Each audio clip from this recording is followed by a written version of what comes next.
තවත් එක් සාමාන්‍ය දවසක සියල්ල සාමාන්‍ය ලෙසම සිදුවෙමින් තිබෙන මොහොතක එක් නිමේෂයකින් ඇසිපිය හෙළන ක්ෂණයකින් එය සිදුවෙන්නට යනවා.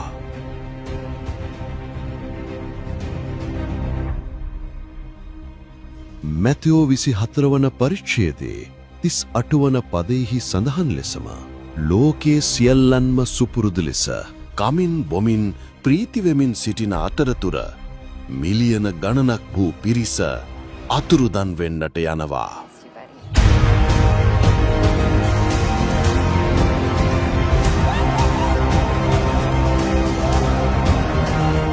සමුගැනීමකින් තොරව දෙවැනි අවස්ථාවකින් තොරව සිතන්නටවත් කාලයක් ඉතුරු නොකර එක් ක්ෂණයකින් එය වෙන්නට යනවා.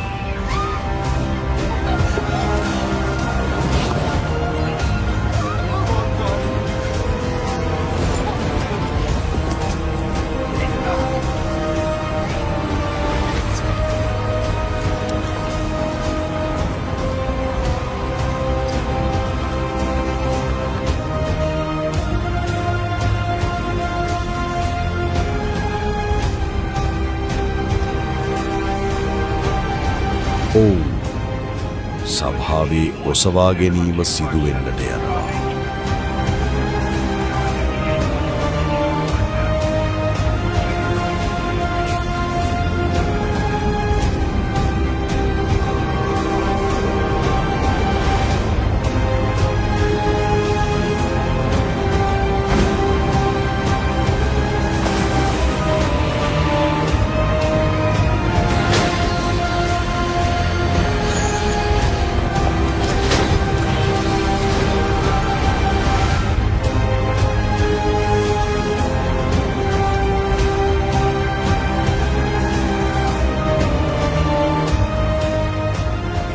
ඉන්පසු අවුල් ජාලාවලින් පිරි විනාශවීම් වලින් පිරි වසර 7ක පීඩා කාලයක් එක් මුදල් ලේඛකයක් එක් පාලනයක් යන සංකල්පය සහිතව තමන් දෙවියන් යයි කියාගත් අන්ත ක්‍රිස්තුගේ නැගිටීමත් සිදුවෙන්නට යනවා.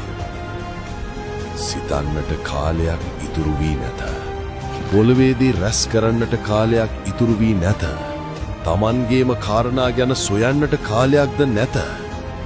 ඔබත් ඔසවා ගැනීමේ පළමු ගුවන් ගමනට යනවාද? එසේත් නැතිනම් එය මගහැර ගන්නවාද යන්න දැන්ම තීරණය කරන්න. ඔබට ජේසු පිහිටයි.